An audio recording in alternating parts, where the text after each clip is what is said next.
শুভ সকাল সবাইকে আমন্ত্রণ জানাচ্ছি মেরিল স্প্ল্যাশ রাঙা সকাল অনুষ্ঠানে। আজ 20 শ্রাবণ 1421 বাংলা 4 আগস্ট 2014 সোমবার। আজকে সুন্দর একটি দিন আমরা শুরু করেছি এবং সকাল থেকে ঝিরঝিরে বৃষ্টি হচ্ছে। তো এখন যেহেতু ঈদের ছুটি শেষ হয়ে গিয়েছে, অফিস আদালতে ব্যস্ত সময় কাটাতে হচ্ছে, তাই সকালবেলার এই বৃষ্টিটা আসলে উপভোগ করার খুব একটা সুযোগ নেই। আমাদের মতো যারা সকাল সকাল উঠে পড়েন এবং সকাল সকাল কাজের জন্য বেরিয়ে যান, তারা নিশ্চয়ই বেরিয়ে যাওয়ার আগ পর্যন্ত থাকবেন মাছরাঙার সাথেই, থাকবেন মেরিল স্প্ল্যাশ রাঙা সকালের সাথে। রাঙা সকালে প্রতিদিনের মতোই দুজন অতিথি থাকছেন 2 ঘন্টায়, তাদের সাথে কথা বলবো আমরা দুজন। রয়েছে আমি অদিতি এবং আমি রুম্মান। দর্শক, আপনাদের সকালবেলা শুভেচ্ছা জানাই। অদিতি, তোমাকেও শুভ সকাল। কেমন আছো?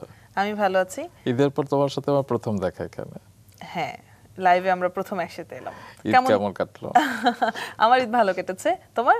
আমার ভালো কেটেছে এবং বিশেষ করে আজকে ভালো কাটছে, কারণ এই সুন্দর বৃষ্টি দেখছি। তো যদিও বৃষ্টিতে কাঁথা মুড়ি দিয়ে ঘুমানোর মজাই আলাদা, তবে আমাদের মেরিল স্প্ল্যাশ রাঙা সকালে আমাদের 2 ঘন্টা আমাদের দুজন অতিথির সাথে কথা বলার লোভ সামলাতে পারিনি আমরা চলে এসেছি প্রতিদিনের মতো।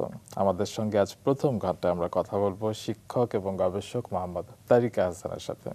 অতিথির সাথে কথা বলবার ফাঁকে ফাঁকে মাছরাঙার সংবাদও জেনে নেব। চলুন দর্শক, অতিথিকে স্বাগত জানাই। শুভ সকাল। শুভ সকাল। কেমন আছেন? আপনাদের সবাইকে ঈদের শুভেচ্ছা। আছি ভালো, আপনারা কেমন আছেন? আমরা ভালো আছি। সকালে আসতে কষ্ট হয়নি আশা করছি? না, কোনো কষ্ট হয়নি। আপনি বৃষ্টি কতটুকু উপভোগ করেন? খুবই খুবই অবশ্যই, এবং এরকম হঠাৎ বৃষ্টি হলে আরো ভালো লাগে। না, এখন অবশ্য শ্রাবণ মাস, তো সেটাই, বৃষ্টিটা আসলে এক্সপেক্টেড। এবং ভাদ্র আসি করছে, শরৎকাল। সেটাই। যাই হোক, আমরা আপনার কাজের সম্পর্কে তো অবশ্যই শুনবো, যে কাজের কারণে আপনি আলোকিত হয়ে আছেন। তবে তার আগে আপনার ছোটবেলা থেকে গল্প শুরু করি। আচ্ছা, ছোটবেলা কোথায় কেটেছে? আমার জন্ম ঢাকায়। তারপরে আমার জন্মের পরপরই আমার বাবা ব্যাংকে চাকরি করতেন, তার ফলে বিভিন্ন জায়গায় আমার বাবা ট্রান্সফার হয়েছেন এবং সেই সাথে সাথে আমারও বিভিন্ন জায়গায় যাওয়া হয়েছে। তো আমার একদম শৈশবের শুরু হলো মানিকগঞ্জে, অর্থাৎ জন্মের পরপরই আমার বাবা সেখানে চলে যান। প্রথম 2 বছর পর্যন্ত আমার সেখানেই কাটে। তো 2 বছরের নিশ্চয়ই কোনো স্মৃতি নেই? ছোট ছোট অস্পষ্ট স্মৃতি আছে, কিন্তু খুব সলিড কোনো স্মৃতি সেখানে নেই। তারপর আমার বাবা অবশ্য খুব ভালো ছবি তুলতেন এবং ছোটবেলা থেকে আমার অনেক ছবি তোলা আছে। সেই ছবি দেখে হয়তো কিছু মেমোরি রিকল করার সুযোগ হয় আর কি ছোটবেলায়। একজন ব্যাংকার শৌখিন কর্মকর্তা, মানে শৌখিন ফটোগ্রাফার ছিলেন। আচ্ছা আচ্ছা। সাধারণত কি মানে সন্তানের ছবি তুলেই তিনি ক্ষান্ত দিতেন, নাকি না, বিষয় উনি থাকতো? প্রকৃতিরও ছবি তুলতেন, সন্তানেরও ছবি তুলতেন, বিভিন্ন সময় বিভিন্ন বিষয়। আচ্ছা, ছোটবেলায় বিভিন্ন জায়গায় যে আপনার ঘুরে বেড়াতে হতো, বিভিন্ন জায়গায় স্থায়ী হতে হতো, তো স্কুলও নিশ্চয় বদল করতে হয়েছে অনেক। হ্যাঁ, আমার প্রথম 2 বছর মানিকগঞ্জের পরেই আমরা চলে গেলাম বরিশালে। সেখানে আমার 3 বছর কেটেছে এবং তখন আমার পড়ালেখার জীবনটা শুরু হয়েছে সেখানে। আমি ওখানে একটা কিন্ডারগার্টেন স্কুল, মল্লিকা কিন্ডারগার্টেন, এখনো আছে স্কুলটি, সেখানে ভর্তি হই এবং সেখানে পড়ালেখা শুরু করি। আর তারপরে সেখানে 3 বছর থাকার পরে আমার বাবা আবার বদলি হয়ে চলে যান পটুয়াখালী শহরে। সেখানে গিয়ে জুবিলি স্কুল, যেটা সরকারি যে স্কুলটা, জেলা স্কুল যেটাকে বলে আর কি, সেই জুবিলি স্কুলে আমি ভর্তি হই ক্লাস 3-তে এবং 3 থেকে 6 পর্যন্ত ওখানে পড়ালেখা করি। তারপরে ঢাকায় চলে আসি। তো এই সময় আমার অনেক বন্ধুর সাথে পরিচয় হয়েছে এবং মজার ব্যাপার হলো, যেহেতু আমার বাবার সাথে আমাকে চলে যেতে হয়েছে, তো আমার বন্ধুদের স্মৃতিগুলো আমার মাথায় থেকে গেছে, কিন্তু আমার বন্ধুরা হয়তো আমাকে অনেক সময় ভুলে গেছে। কিন্তু যেহেতু শৈশব কৈশোরের স্মৃতি মানুষ সহজে ভোলে না, আমার বন্ধুরা কিন্তু আমার সেই কাছের মানুষই রয়ে গেছে। এবং ফেসবুকের কারণে অনেক বন্ধুকে আমি খুঁজে পেয়েছি সেই শৈশব কৈশোরের। এবং তারা হয়তো আসলে আপনাকে ভোলেনি এবং আজ আপনাকে এই আসনে দেখে তারা সেই শৈশবের কথা স্মরণ করবে এবং আপনার কাজ সম্পর্কে নিশ্চয় আরো বিস্তারিত জানতে পারবে, কারণ বন্ধু থাকলে সবসময় জানা যায় না। যাই হোক, আপনার কাজের সম্পর্কে আমরা শুনবো, তবে তার আগে আপনার কাজ সম্পর্কে ছোট্ট করে আমরা একটু দর্শকদের পরিচিতি দিয়ে নিই। অদিতি। অবশ্যই রোমান। দর্শক, আমাদের সাথে রয়েছেন মোহাম্মদ তারিক আহসান, যিনি একজন শিক্ষক ও গবেষক। তিনি মূলত বিশেষ শিক্ষা, শ্রবণ প্রতিবন্ধিতা, একীভূত শিক্ষা ইত্যাদি বিষয়গুলো নিয়ে গবেষণামূলক কাজ করে যাচ্ছেন। বর্তমানে ঢাকা বিশ্ববিদ্যালয়ের শিক্ষা ও গবেষণা ইনস্টিটিউটের বিশেষ শিক্ষা বিভাগের সহযোগী অধ্যাপক হিসেবে কর্মরত আছেন। বিশ্ববিদ্যালয়ে শিক্ষকতার পাশাপাশি তিনি দেশে এবং দেশের বাইরে শিক্ষা, গবেষণা ও বিশেষ শিক্ষা বিষয়ক অনেক সেমিনার, প্রশিক্ষণ কর্মশালা পরিচালনা করেছেন। এছাড়া জাতীয় ও আন্তর্জাতিক বিভিন্ন শিক্ষা সাময়িকীতে তার 50টি আর্টিকেল প্রকাশিত হয়েছে। শিক্ষকতা ও গবেষণায় তার অসামান্য অবদানের জন্য তিনি বিভিন্ন সময়ে পেয়েছেন সম্মাননা। আমরা তার এই কাজ সম্পর্কে অবশ্যই জানবো, তবে ছোটবেলার গল্পে ছিলাম, চলুন আবারও সেই গল্পেই ফিরে যাই। তো ছোটবেলার সবচেয়ে সুন্দর স্মৃতি পটুয়াখালীতে? জি, আমার দুরন্ত কৈশোর যেটাকে বলে সেই সময়টা কতটুকু দুরন্ত ছিলেন, কি করতেন? আমার অনেক সময় আমার বাড়ির সামনে একটা বড় পুকুর ছিল, দিঘি বলা যায়, সেটা এত বড় ছিল। তো সেইখানে গোসল করতে নামলে অনেক সময় আমার স্কুলের টাইম পার হয়ে যেত বন্ধুদের সাথে যখন একসাথে নামতাম। এবং আমার মা যখন বাড়ি থেকে বের হয়ে পুকুর পাড়ে হাঁটাহাঁটি করতেন, তখন বুঝতে পারতাম যে স্কুলের টাইমটা ওভার হয়ে গেছে। সেই সাথে মাঝে মাঝে লুকিয়ে নদীর তীরে চলে যেতাম, নদীতে গোসল করতাম, বৃষ্টিতে ফুটবল খেলা, গাছ থেকে ফল পেড়ে খাওয়া। এই স্মৃতিগুলো কারণে পটুয়াখালী শহরের সেই মুহূর্তগুলো আমার কাছে এখনো সবচেয়ে আকর্ষণীয় মনে হয়। হ্যাঁ, অনেকবার যাওয়া হয়েছে, যেহেতু আমার নিজের দেশের বাড়িও পটুয়াখালী, তাই মাঝে মাঝে আবার ফেরত গিয়েছি সেই স্মৃতিতে। আচ্ছা, এই যে বিভিন্ন জায়গায় স্কুল বদল করতে হতো, পড়াশোনা ক্ষতি হতো না? না, আমি বলবো যে বরঞ্চ অনেক নতুন নতুন ধরনের অভিজ্ঞতার সুযোগ হয়েছে। মনোটোনাস একটা এনভায়রনমেন্টের মধ্যে না থেকে অনেক রকম পরিবেশ, অনেক রকম শিক্ষক, অনেক রকম বন্ধু, এই সুযোগগুলোর সাথে পরিচিত হওয়ার একটা সুযোগ পেয়েছি আমি আর কি। আপনার শিক্ষা জীবন সম্পর্কে তো শুনবো আরো, এবং আপনার শিক্ষকতা জীবন সম্পর্কে শুনবো, তবে একটা ছোট্ট বিরতির পর। আচ্ছা দর্শক, একটি বিরতি নেবার সময় হয়েছে, কোথাও যাবে না, মাছরাঙার সঙ্গেই থাকুন।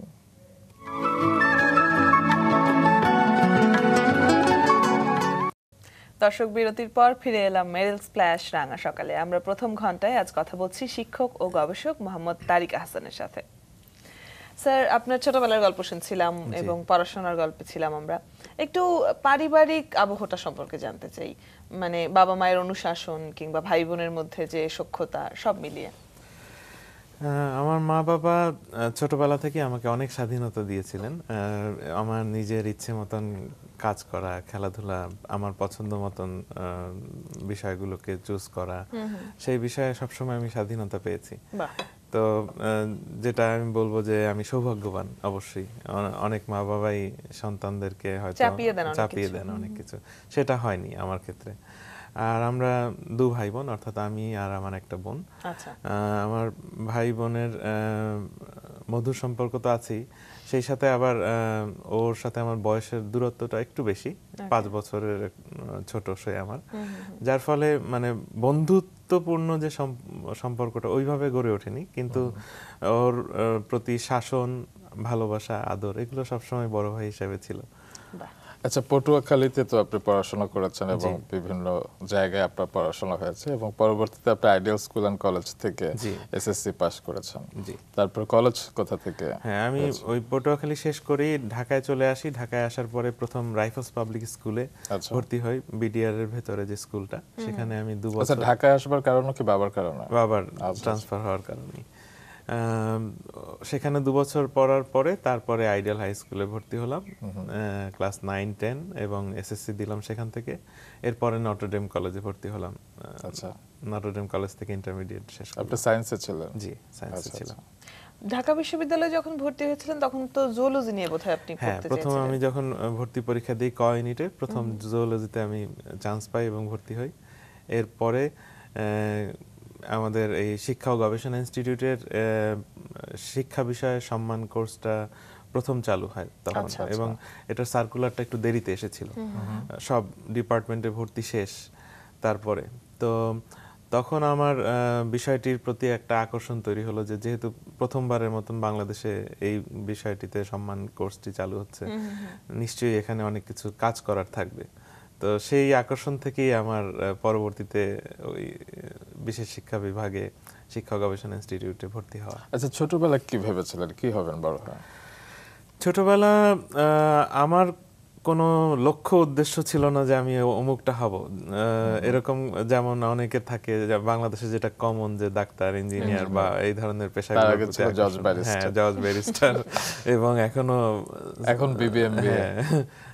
তো ওরকম কোনো লক্ষ্য উদ্দেশ্য আমার ছিল না। তবে আমার মা সবসময় চাইতেন যেন আমি মানুষের সেবামূলক কাজে জড়িত হই, আচ্ছা, সেটা আচ্ছা। যে পেশাতেই হোক আর কি। আর চমৎকার। স্কুল বেলা কলেজ বেলায় আপনার কি ইচ্ছা ছিল ছোটবেলা না থাকবো? কারণ কলেজে পড়তে পড়তে তো একটা ইচ্ছা তৈরি হয়ে যায় অনেকের মধ্যে। হ্যাঁ, স্কুল কলেজে থাকা অবস্থায় সোশ্যাল প্রেশার যেটা বলে, সেই সোশ্যাল প্রেশারের কারণে অনেকে আমাকে বলতো ডাক্তারি বা ইঞ্জিনিয়ারিং এই পেশাগুলোর প্রতি যেতে, কিন্তু আসলে আমার কখনোই ওইগুলোর প্রতি তেমন আকর্ষণ তৈরি হয়নি। বরঞ্চ আমি চিন্তা করেছিলাম যে এমন কোনো পেশা যদি আমি পাই যেখানে আমি গবেষণা করতে পারবো অনেক, এবং বাংলাদেশে যে পেশাগুলোতে কাজ করা হয়নি সেরকম পেশা যদি পাই তাহলে সেই পেশাগুলোর প্রতি বেশি আকৃষ্ট হব। কোনো একটি সেক্টরে পায়োনিয়ার হতে চেয়েছিলেন কি? এটা বলা যায় যে যখন শিক্ষা গবেষণা ইনস্টিটিউটে সার্কুলারটা আসলো পত্রিকায়, তখন আমার মধ্যে এই স্বপ্নটা তৈরি হয়েছিল আচ্ছা। যে যেহেতু এটা একটা নতুন এরিয়া, বাংলাদেশে এই প্রথম শুরু হতে যাচ্ছে। তো এই যে নতুন একটি বিষয় নিয়ে পড়তে শুরু করলেন, এরপর এখানে গবেষণারও সুযোগ রয়েছে, গবেষণায় কি বেরিয়ে এলো বা পড়াটা কতটুকু এনজয় করেছেন ওই সময়? হ্যাঁ, এটা আমার একটা স্যাটিসফ্যাকশন যে আসলে যে বিষয়ে আমি পড়ালেখা করেছি আমার কর্মজীবনটা সেই বিষয়ের সাথে সংশ্লিষ্ট, এবং আমার পড়ালেখার সাথে সাথেই আমি বিভিন্ন গবেষণামূলক কাজে জড়িত হই। অর্থাৎ আমার মাস্টার্সে যখন আমি পড়ি জি। তখন থেকেই আমি বিভিন্ন গবেষণামূলক কাজে জড়িত হয়ে যাই। আমার থিসিসের পাশাপাশি বিভিন্ন প্রতিষ্ঠানের সাথেও আমি গবেষণা কাজ করি, আচ্ছা। এবং করতে গিয়ে আসলে বাংলাদেশের প্রেক্ষাপটে বিশেষ চাহিদা সম্পন্ন শিশুদের, ব্যক্তিদের, নারীদের বাস্তব পরিস্থিতিটা কি সেগুলোর প্রতি একদম চাক্ষুষ অভিজ্ঞতা লাভের সুযোগ হয়েছে আমার, এবং যেটা থেকে আসলে আমার অনেক হতাশা এবং সেই সাথে আবার অনেক অনুপ্রেরণা তৈরি হয়েছে যে ভবিষ্যতে আমি এদের নিয়ে আরো ভালোভাবে যাতে আমি কাজ করতে পারি। আপনার কি এর আগে কোনো মানে ব্যক্তিগতভাবে কোনো অভিজ্ঞতা ছিল? না, আমার বিশেষ শিক্ষা বিভাগে ভর্তি হওয়ার আগে এই বিষয়ে কোনো অভিজ্ঞতাই ছিল না। আচ্ছা, আমরা যারা জানি না কিংবা একটু কম জানি তাদের জন্য একটু শুনতে চাই যে এই বিশেষ শিক্ষা বিভাগে আসলে কি কি বিষয় পড়ানো হয়? বিশেষ শিক্ষা বিভাগের মূল বিষয়বস্তু হলো যে আসলে বিশেষ চাহিদা সম্পন্ন শিশু বা ব্যক্তি, অর্থাৎ যাদেরকে আমরা প্রতিবন্ধীও বলি, শ্রবণ প্রতিবন্ধী, দৃষ্টি প্রতিবন্ধী, শারীরিক প্রতিবন্ধী, বুদ্ধি প্রতিবন্ধী, বাক প্রতিবন্ধী, বা উন্নয়ন ডেভেলপমেন্টাল ডিসএবিলিটি যেটাকে বলে অটিজম বা লার্নিং ডিসএবিলিটি, এদের কে শিক্ষা দানের পদ্ধতিগুলো সম্পর্কে শেখানো, এদেরকে জীবনের মূল ধারায় যাতে নিয়ে আসা যায়, তারা যাতে আত্মনির্ভরশীল হতে পারে, সেই বিষয়গুলো সম্পর্কে বিশেষ শিক্ষার যে পড়ালেখা করানো হয় সেখানে।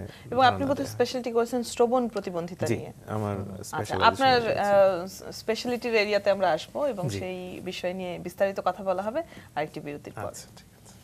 দর্শক, যাচ্ছে একটি বিরতিতে, ফিরবো একটু পরেই।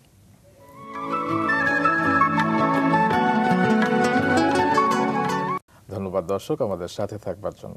রুম্মান এবং অদিতি আছি আজকে প্রথম ঘন্টায় মেরিল স্প্ল্যাশ রাঙা সকালে। আমাদের সঙ্গে আছেন শিক্ষক এবং গবেষক মোহাম্মদ তারিক আহসান।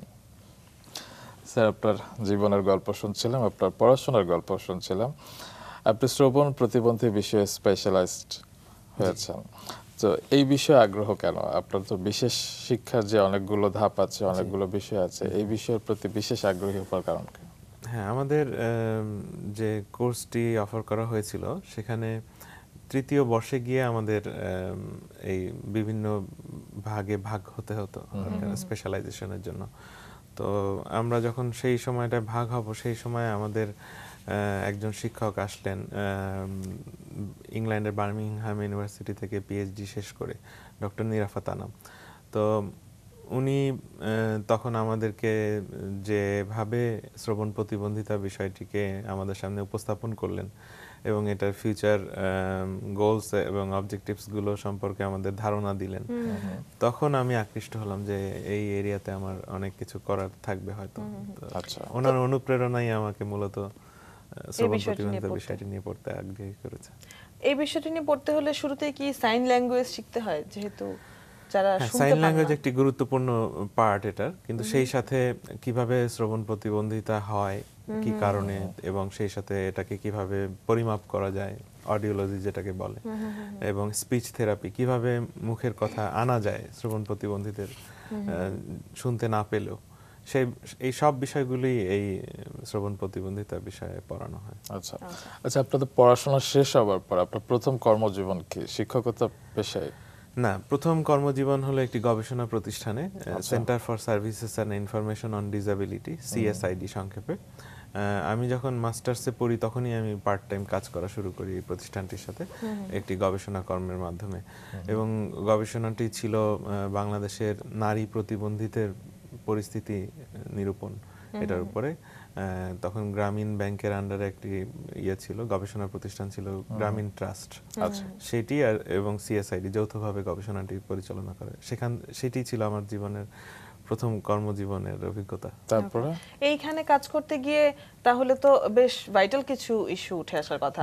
আমাদের দেশে নারীরা এমনিতেই প্রান্তিক পর্যায়ে, তার উপরে যদি তারা ডিসেবল হয়। সেটাই, হ্যাঁ, এই জন্য আমরা বলি যে আসলে ডাবল ডিসএবিলিটি এটা একদিক দিয়ে, কারণ নারীরা এমনি পুরুষ শাসিত সমাজের কারণে নানাভাবে বঞ্চিত, সেই সাথে যদি তার প্রতিবন্ধিতা থাকে সেক্ষেত্রে এটাকে আরো নেগেটিভলি দেখা হয় এবং অনেক মানবাধিকার থেকে তারা বঞ্চিত।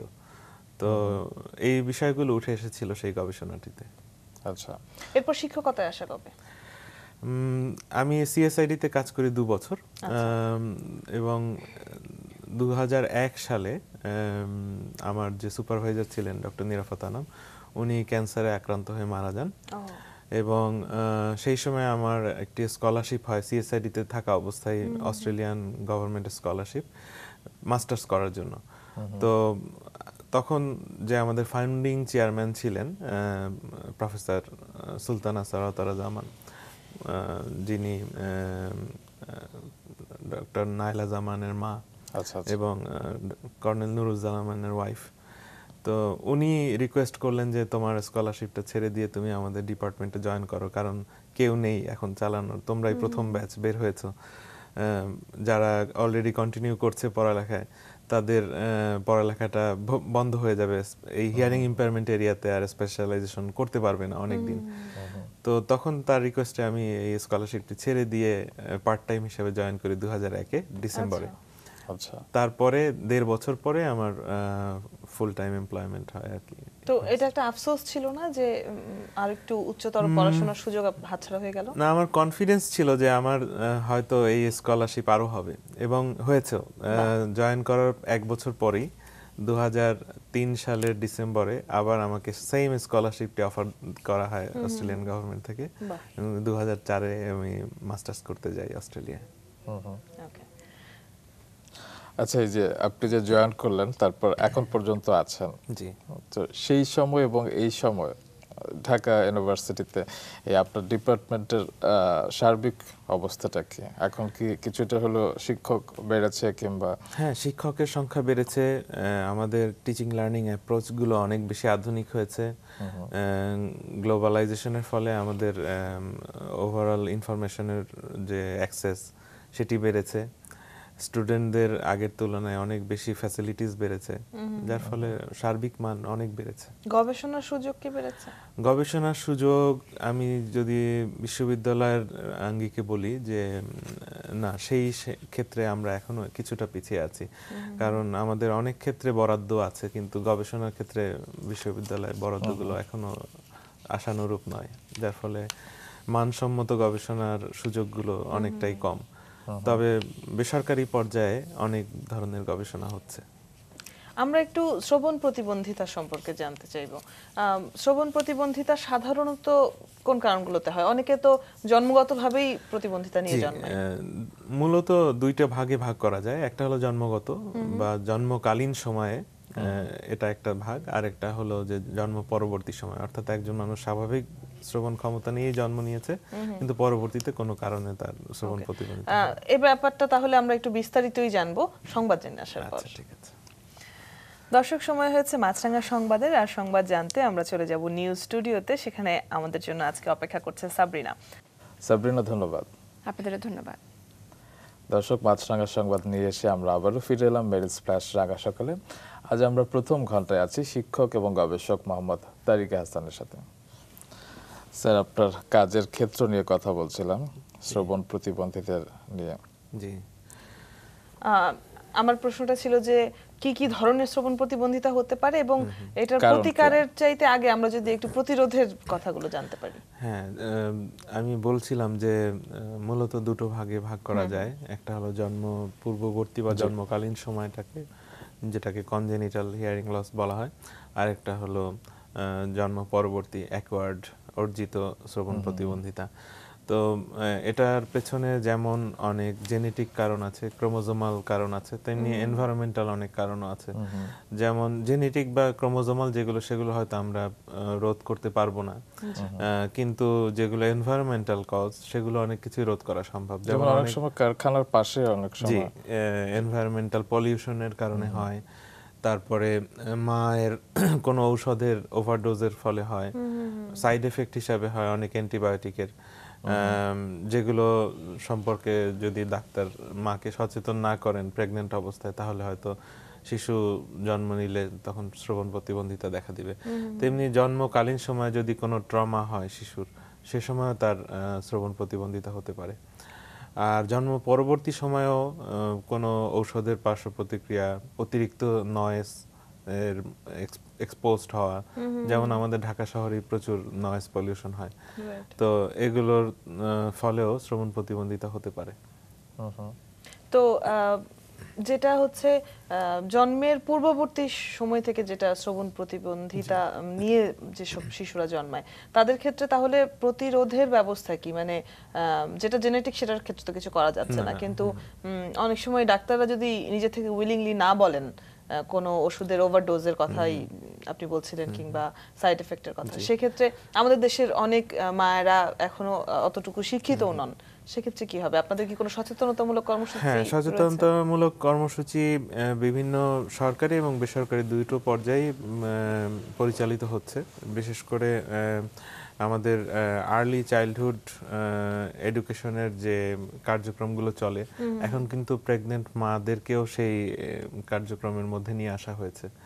এবং এর মাধ্যমে বিভিন্ন সরকারি এবং বেসরকারি প্রতিষ্ঠান একজন মা প্রেগনেন্ট হলেই তাকে এই কাউন্সেলিংগুলো দেন, তথ্যগুলো দেওয়ার চেষ্টা করেন, কোনগুলো করা যাবে কোনগুলো করা যাবে না, সেই তথ্যগুলো তারা পাচ্ছেন।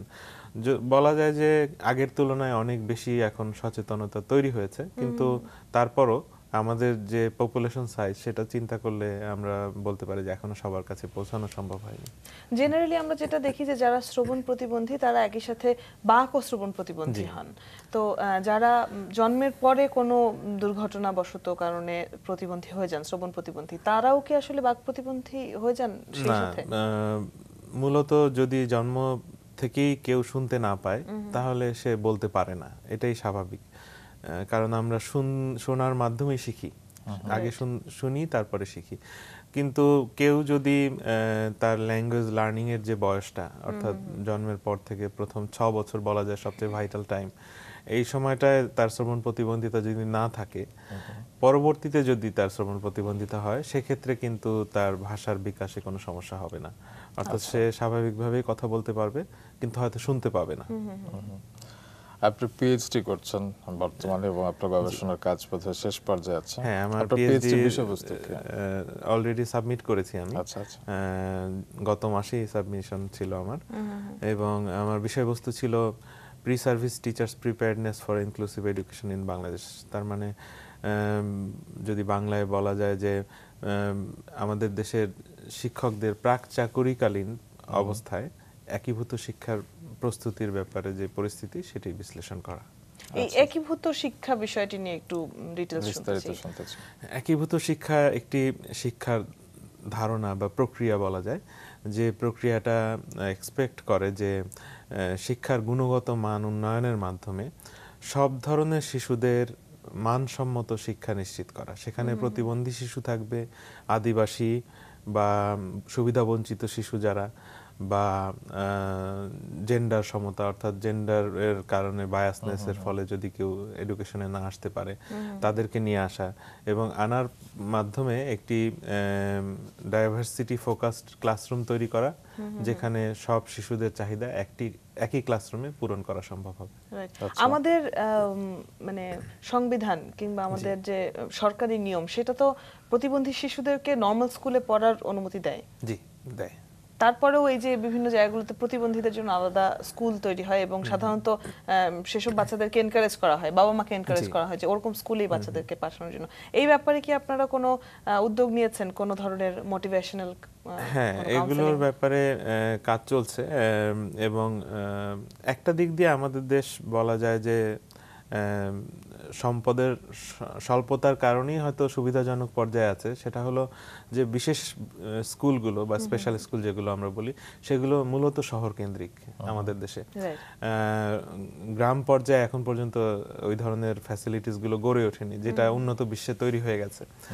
যার ফলে আমাদের দেশে শিশুরা, গ্রামে যে শিশুরা আছে তারা কিন্তু প্রতিবন্ধী হলেও তাদের সুযোগ হলো মূলধারার স্কুলগুলোতেই যাওয়া, এছাড়া অন্য কোনো স্কোপ নেই।